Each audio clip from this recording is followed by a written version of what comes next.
இப்போது ஒரு princess cut blouse இதில் நான் ரெண்டையும் ஜாயின் பண்ண போகிறேன். ஓகேவா, ரெண்டையும் லைனிங் அட்டாச் பண்ணி ரெடியாக வச்சுருக்கேன், ஜாயின் பண்ண போகிறேன். அதுக்கு இப்போ நான் என்ன பண்ணணும்னா நல்ல பக்கம் தைச்சதுக்கப்புறம் எனக்கு கிடைக்கணும். இதை தூக்கி இப்படி வைக்கிறேன். இப்போ இங்கேருந்து கீழேருந்து மேலே போகிறேன். ஓகேவா, கீழேருந்து நான் இப்படி தைச்சிக்கிட்டே மேலே இப்படி போகிறேன். ஒருவேளை அப் அண்ட் டவுன் வரலாம், ரெண்டையும் ஜாயின் பண்ணும் போது ஏற்றி இறக்கி வரலாம்.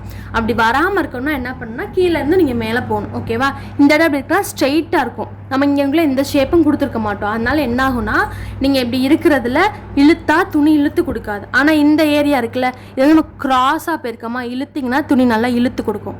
இதுக்கு வித்தியாசம் தெரியுதா? இழுக்கவே இல்லை, துணி ஸ்ட்ரெச்சே ஆகாது. இந்த இடத்துல பார்த்தீங்கன்னா துணி நல்லா ஸ்ட்ரெச் ஆகும். அதனால் என்ன பண்ணணும், கீழேருந்து மேலே போகிறோம். இப்படி எடுத்துகிட்டேன். 1/2 இன்ச்சு நம்ம தையலுக்காக கொடுத்துருக்கோமா, அந்த 1/2 இன்ச்சில் ஜாயின் பண்ண போகிறேன். கீழேருந்து மேலே வரேன்.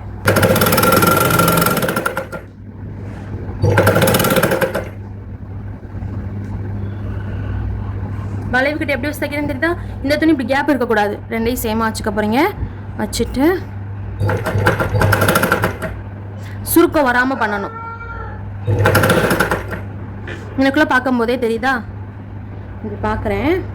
இந்த சென்டரில் அந்த கப்பு ரவுண்டை தச்சதுமே எனக்குள்ளே பாருங்கள், ஒன்று பெருசாக இருக்குது, ஒன்று சிறுசாக இருக்குது. எது சிறுசாக இருக்குது, நான் நடுவில் சென்டர் பீஸு சிறுசாக இருக்குது. என்ன பண்ணணும், நான் தான் சொன்னேன் இந்த இடம் இழுத்து கொடுக்கணும். லைட்டாக அப்படி இழுத்து பார்த்தீங்கன்னா ஒட்டிடும். ரைட்டாக இப்போ நீங்கள் அப்படியே வச்சுட்டு 1/2 இன்ச்சில் அப்படியே தைக்கிறீங்க. அவ்வளோதான்.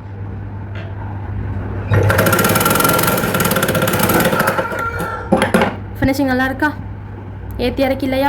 இவ்வளோதான்.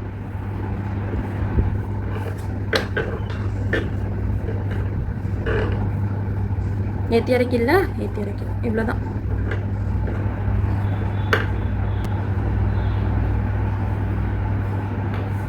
பார்த்துட்டு அப்படியே இன்னொரு தையல் போட போகிறீங்க.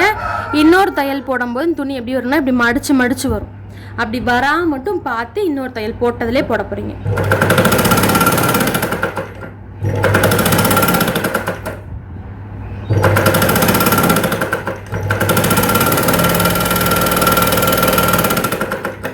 முடிஞ்சு.